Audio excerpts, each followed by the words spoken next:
Assalamualaikum warahmatullahi wabarakatuh. Jumpa lagi dengan saya Sylvie Kurniasa Putri yang akan bersama anak-anak pada pembelajaran sejarah Indonesia. Sebelum itu, mari kita berdoa terlebih dahulu. Berdoa cukup. Selanjutnya saya akan mendeskripsikan tentang pembelajaran kita pada hari ini. Kita akan belajar tentang perubahan dan keberlanjutan dalam sejarah. Yang pertama saya akan memaparkan dulu tujuan pembicaraan kita pada pagi hari ini. Ada dua, yakni memahami konsep perubahan dalam sejarah, dan yang kedua adalah memahami konsep keberlanjutan dalam sejarah. Langsung saja saya ulas ya anak-anakku.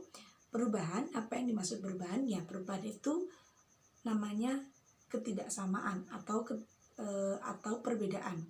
Di sini ibu mengambil menurut Heraclitus, yakni perubahan dalam sejarah adalah pantarei atau tidak ada yang tidak berubah. Jadi perubahan itu ada semuanya, semua bidang itu berubah. Sekarang ibu mau menjelaskan tentang jenis-jenis perubahan. Jenis perubahan itu ada 4. Yang pertama adalah revolusi, ibu contohkan proklamasi kemerdekaan. Yang kedua ada evolusi, saya contohkan perjalanan transportasi kita. Yang kedua adalah progres, perubahan yang lebih baik, saya contohkan gadget. Yang keempat adalah regres, perubahan yang lebih buruk, saya contohkan dampak bencana alam ya. Itu secara tidak langsung juga memperburuk keadaan ya. Selanjutnya kita akan bahas tentang faktor-faktor yang mempengaruhi. Di sini faktor-faktor yang mempengaruhi perubahan itu ada 2, teman-teman. Faktor internal dan faktor eksternal.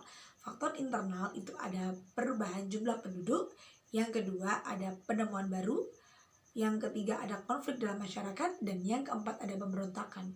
Faktor-faktor internal tersebut saling mempengaruhi, di mana jumlah penduduk akan mempengaruhi segala jenis mata pencaharian kita juga dipengaruhi. Terus penemuan baru juga berdampak pada kehidupan kita. Penemuan itu membantu pekerjaan kita, jadi kan berubah.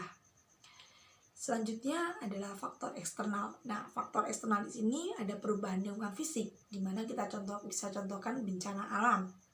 Yang kedua masuknya budaya asing. Budaya asing tentu ya kita ya yang pernah dengar K-pop ya tentunya tahu ya, itu faktor eksternal juga yang mempengaruhi kita tentunya. Yang ketiga adalah perang. Perang di sini lebih luas lagi lingkupnya ya daripada konflik, di mana perang yang saya maksud seluruh negara ikut berperang, ikut merasakan yang namanya perubahan karena efek dampak perang. Selanjutnya kita beralih ke materi kedua, yakni keberlanjutan. Keberlanjutan yang rangkaian peristiwa sejarah yang saling berkelanjutan. Jadi antara satu dan lainnya itu saling berkesinambungan ya.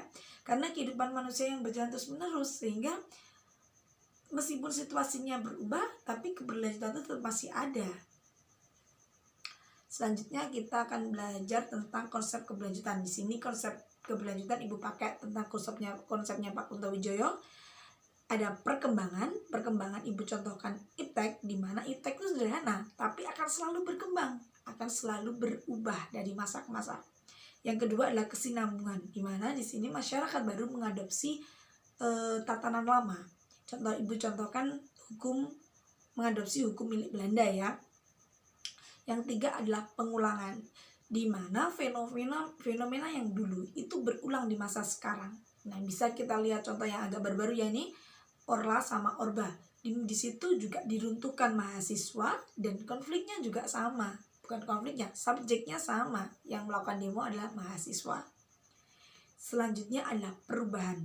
Nah, perubahan di sini ada perubahan yang secara besar-besaran, di mana satu negara itu berubah dengan cepat secara global. Di sini ibu contohkan revolusi industri. Revolusi industri yang mana menghasilkan dampak teknologi itu berimbas sampai sekarang. Tentunya merasakan kan ya. Nah, yang terakhir adalah penerapan, di mana kita belajar. Setiap kita belajar, kita harus tahu nih hikmah penerapannya dalam kehidupan kita sehari-hari. Di sini ibu contohkan bahwa penerapan dalam konsep perubahan keberlanjutan ini, di mana manusia akan terus berjalan beriringan oleh perubahan, ya kan? Dan maka dari itu manusia itu harus belajar dari peristiwa yang dulu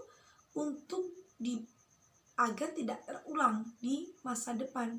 Jadi kita belajar kesalahan nih di masa lalu apa sih biar tidak terjadi lagi di masa depan, untuk mempersiapkan masa depan yang baik agar tidak terjadi pola sejarah yang sama. Nah, satu lagi poin penting ya untuk pelajaran kita hari ini, bahwa menurut Ibu adalah manusia itu tidak abadi. Manusia itu akan ya meninggal atau mati.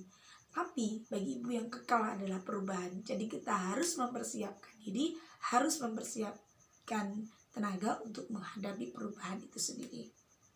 Sekian pembelajaran dari Ibu, ada kurang lebihnya saya mohon maaf. Bisa kita lanjutkan di WA group untuk diskusinya.